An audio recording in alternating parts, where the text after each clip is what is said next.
sure that's, hold on. Is this? Yeah. I think we're recording. Just want to make sure we're recording. It doesn't look like it. Sorry, 1 second, guys. Don't know why it's gone off. It is recording. Okay. So so what I wanted to look at, one of the reasons why I wanted to do this on a daily basis was to really start looking at things that we don't really normally look at. So while I was looking through the parsha, I just saw this thing of the nesachim, of the libations, and I thought let's go through that, because it's not one of the things that we normally focus on. We kind of like run through it, and it's not the most popular thing. And I don't want to actually go into all the different nesachim, but rather it's just something that comes out at the end. So the Torah says this is after the Bnei Israel have already been chastised. They've been told that they're going to go for 40 years. There's a story about a certain group of them that they decide, well, they're going to try and go into Eretz Israel, and that doesn't work. And then the Torah changes track and brings in 2 new mitzvahs. So it says,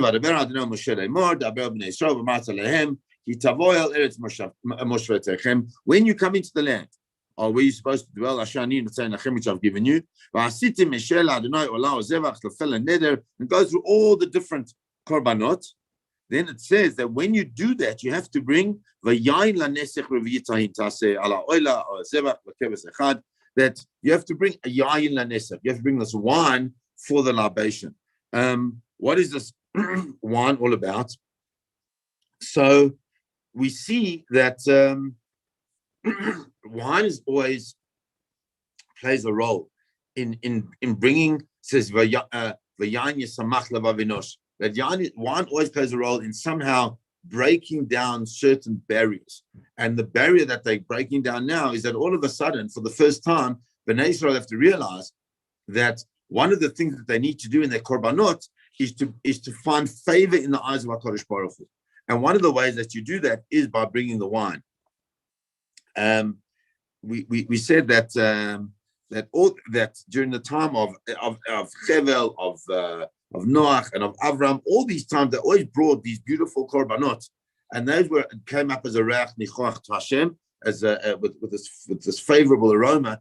But because now there's a certain stain on the Jewish people, it's the stain both of the golden calf, and it's the stain now of the meraglim. So therefore, HaKadosh Baruch Hu says that, and going forward, if you want to find favor in my eyes, there needs to be an additional something. You need to bring that thing that you feel is going to bring you simcha, that will also be part of the bringing of to me of the reach nichoach. And it goes through a whole discussion of how much you have to bring, when and how, etc., etc. But now if we go to pasuk, so chapter 15, pasuk 11. So it says, I'll just read it in English because it's easier just to get for the run. So it shall be done for each bull, for each ram, for a lamb, the kid among the sheep or the goats, according to the number of you prepare. So you'll do for each one according to their number. So it's clear that there's a specific, detailed amount of wine that has to be brought for every single korban. And then it says, the Torah says, "Kol ha'ezrach yaseh kacha et eileh lakriv esher reach nichoach la'Adonai." Every ezrach, every citizen, they could translate it in article as a native, will do this. They'll bring this, the satisfying aroma for Hashem. And then it says also, "V'chi yagur itchem ger," when a ger lives with you, and he will also bring some type of korban, and that also he also have to bring the wine with it. From here we learn that it's according to some opinions that when a person comes to be misguided, to convert, that they have to bring a korban as part of their conversion. And then it says, "Hakal chukah achat lachem," for the whole congregation. Chukah achat lachem. It's a general rule. V'lager agar chukat olam l'doratechem, and for the ger and for the proselyte who comes into you, also it's a obligation for all generations. Kachem kager yeh lifnei Adonai. Kachem kager, for you and for the ger, must be before Hashem. Now, this is what HaKadosh Baruch Hu wants from you. Rashi says, "Kamot kem ken ger." In the same way as you have to do it, so too the ger, so too the convert has to do it. V'chein derech loshon ha'ivrit. It says that's the way Hebrew works. Kagon, kagan. Well, it says ka means like. So the question is, what is actually going on here? What does this possibly mean? And what is Rashi trying to tell us when it says that the ger must do it like you? So I saw from the Ralbag. The Ralbag says the following. He says, "Lamadnu mizeh," that we learned from this. Shahager lo yitachein. It's not possible to say that a person can convert. Sheyizgayer kedei lakayem katzat mitzvot haTorah. That a person can convert in order to just fulfill some of the mitzvot of the Torah. It's a fascinating insight. Aval ra'ui sheyitkayem kulam keshitgayer, but it's appropriate that the ger takes upon him or herself to fulfill everything when they convert. V'zeh, and why is that?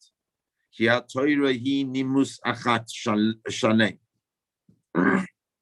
Mechuvan netachlit echad. Says because the Torah has got one fundamental goal. And since the Torah is a complete system that has one singular goal, and that is to connect us to HaKadosh Baruch Hu in the most profound way, it cannot be that a person can pick and choose that which they want, even if they're coming in from the outside. It's impossible for a person to take only some of it. It's like saying, I'll take on some of the laws of a country, but not all of them. We all sometimes, I suppose I shouldn't say this, we're recording, we all sometimes drive a little bit faster than the speed limit. But it doesn't mean that we're saying we don't hold by the speed limit. But if a person says, the speed limit means nothing to me, it's not a thing, it's not a law, and therefore I can drive however I want. So that doesn't make any sense. It's a system of law that needs to be put into place, and so too says the Ralbag that's what Rashi is saying. That exactly the same way as a Jew is born into Torah and therefore is obligated on all the mitzvot, so too when a person, a ger, comes in, therefore they also need to take upon themselves all the mitzvot.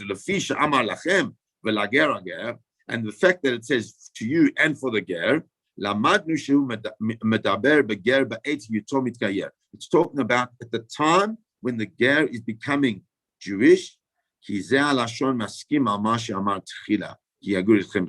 that's talking about what it said before. It's all about b'fnei Hashem, to be in front of Hashem. And so what this manifests itself is that at the process of Giyur, when a person does become a ger, the Beis Din that is there make them make a declaration, and they ask them a number of questions.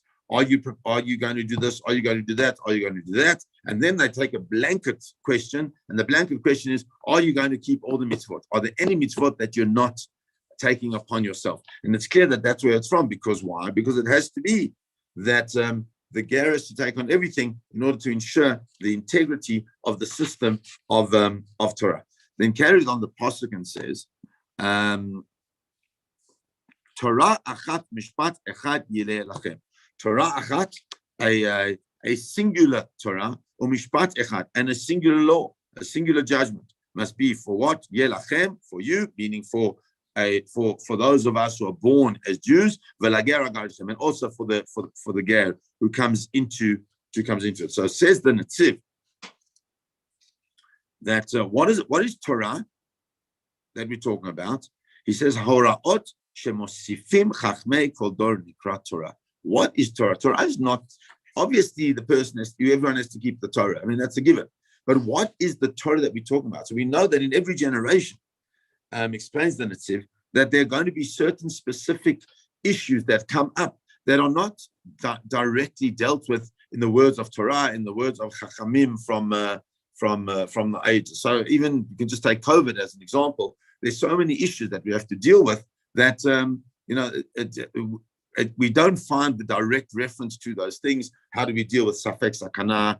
How do we deal with what we're supposed to do in the time of a Magaifa, of the time of a plague? Well, how do we deal with that? So we have to rely on our great chachamim of the Dor, of the generation, in order to teach us how to deal with those situations. That, says the Netziv, is what it means about what it means when it says Torah. Torah is the relevant laws that are being brought in to deal with specific situations at that time. It's an amazing. By the way, I saw a tshuva, and I think this is part of what Torah is. The tshuva was, the question was, a woman was married to a non-Jewish man, and she wanted to keep the laws of Nida. And the question was she allowed to go to the mikveh? And the Eretz Chemda, the Dayanim at Eretz Chemda, said no. And the reason is twofold. So number one, because being married to a non-Jew is an issue d'oraita. It's a prohibition in the Torah. And if they would allow her to go and do involved in all the mitzvot of nida, like a woman, that's a Jewish woman married to a Jewish man, so then it would be in a way that they're giving a heter to her being married to this non-Jewish man. And that's part of this concept of the Torah, of the Horaot Shemusifim Chachmei Kodor Nikra Torah.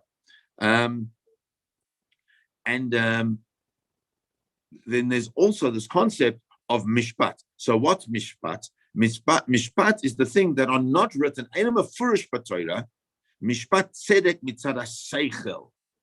Those are the things where a person has to think about it. So in one case you have dinim, and on the other case you have to have things that, you have to be intelligent enough as human beings to approach things in a certain way, depending on the circumstance. And so that the Netziv explains, that it applies both to a Jew that is born as an original Jew, and that exact aspect has to be taken on by the person who's going to become a ger.